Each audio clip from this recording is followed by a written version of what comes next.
Morning, everybody. No, we're not talking about cycling. It's movie review time. Haven't done a movie review for quite a little while now.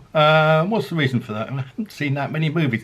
I did see X-Men Dark Phoenix, and although I enjoyed it, went with my son. We did enjoy it. It is shite. It really is bollocks, and I'm so fed up with these superhero type movies and all these people or these kids with weird telekinetic powers. It made me think while I was watching it. I'm a kid, right? I'm not a kid, okay, but I'm imagining I'm a kid and I've got this amazing superpower, and along comes the guy whose name I can never remember, the guy in the wheelchair, and you can't help thinking, you've got a superpower, mate, but you can't make yourself walk. But anyway, that's a bit Doctor Strangelovey, isn't it? So I'm a kid, right, and I've got this superpower, and the guy in the wheelchair comes along and he says, "What's your superpower?" And I said, "I've got it, Dad," or foster dad, or whatever the role is that he's playing in this weird kind of school. And I say, "I want to heal the sick." And he says, "You what?"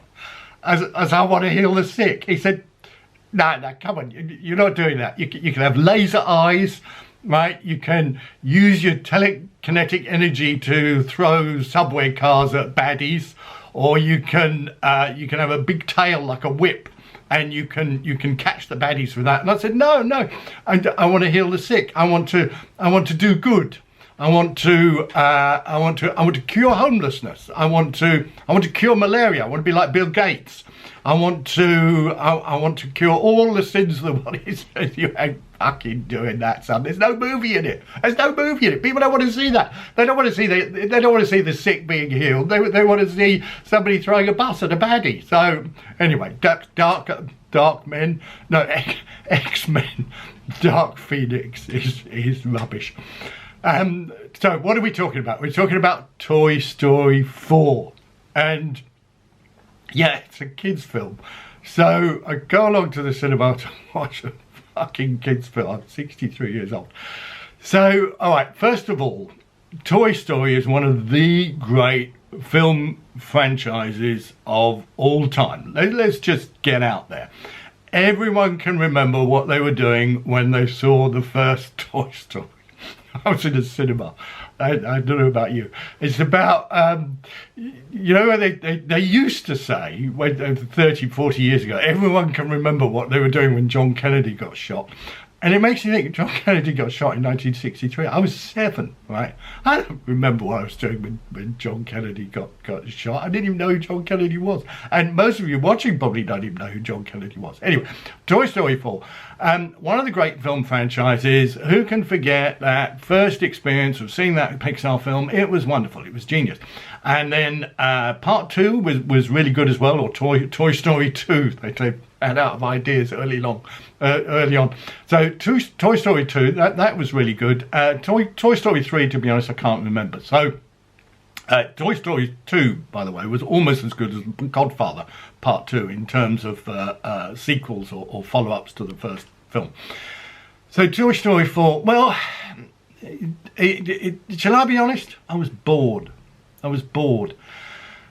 It's run its course, right? It's still very inventive. The toys are wonderful. But, you know, Tom Hanks is slightly younger than me. So 13, 15 years ago, whenever the first Toy Story came out, you could kind of believe him as a talking cowboy. But now the guy is 60 and it just seems a bit weird. And the toys that you remember, the pig, who I think was called Ham, the green dinosaur, Mr. Potato Head, they're in it, but they haven't really got anything to do. It's all about, I mean, the Toy Story is all about something getting lost and then getting found again.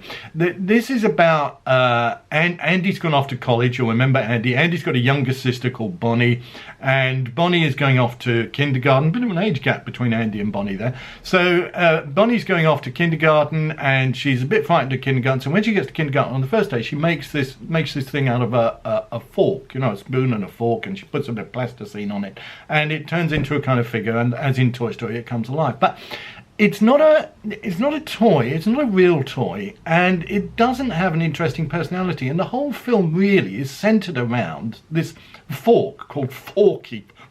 Fork-all is what I call it, Forky-all. That doesn't really work, does it?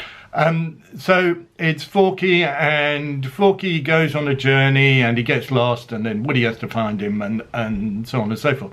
And then Woody finally comes across Bo Peep. You remember Bo Peep with the sheep and the crook? And Bo Peep is in an antique shop on this kind of fairground type thing where they all go off in their motorhome and park up. They call it an RV, by the way, but it's a motorhome, guys. Here in England, we call it a motorhome. In America, they call it an RV, which stands for recreational vehicle. I mean, what a stupid fucking title. Motorhome, you can understand. Recreational vehicle, what's that? It's like a gym on wheels, isn't it? Nobody wants one of those. So then all the other toys, of course, have to go along and help Woody find the fork and so forth. And the trouble is, it's just a bit tired. You've seen it all before. The animation, I know it's not animation, is it CGI or whatever it's called? Yes, it's clever, but it doesn't have it doesn't have that shock and awe that the first film had. You've seen all this now. You've seen Dark Men, Rise of the Phoenix, throwing buses at baddies. You've seen all that. So Toy Story now, it has to keep on reinventing itself, and it hasn't done so. The real strength of the original Toy Stories was not actually the CGI, which was brilliant. It was not the incredible detail that they got into. It was the story. It was a wonderful, uplifting, moving story that had jokes in it for adults. It had, so you could take it with your kids, and your kids could enjoy it on a certain level, and you could enjoy it on another level as an adult. But this Toy Story 4, maybe I was asleep at those particular moments, but I didn't see the jokes for adults. I didn't see the bits that were for the adults. All I saw was a rather tired, rather laboured story for kids, and they hadn't tried hard enough. They tried hard enough on the CGI, and yeah, that's wonderful, and it's inventive, and you can sit there open mouthed and marvel at it, but it's just not the same. So if you want to be disappointed in a film, go and see Toy Story 4. If you want to remind yourself about what a work of true art, and it was art, and a work of true genius that the first Toy Story film really was, then go and see that and remind yourself. But this one, no, it's boring. There are times where it drags. There is just too much talking. There is too much Tom Hanks. There is too much banging of the message down your throat. There is too much of a lost kids finding things again. You know, maybe I'm getting old. Maybe the film is not meant for me. Maybe there should be a sign on it, instead of saying you suitable for people of all ages. It should say suitable for people of all ages unless they're 63 or over even. Now, I went with my lovely wife Jane. Jane enjoyed it, so you know, she's not as cynical as I am. She's not as, you know, she's not as, what's the word? She's not as nasty about films as I am. Jane is a nice person. She enjoyed the film. I just felt a bit bored, if I'm honest, and I'm going to be honest. So yeah, if you want to go and see it, take your kids. If you want to go and see it without your kids, no, don't bother.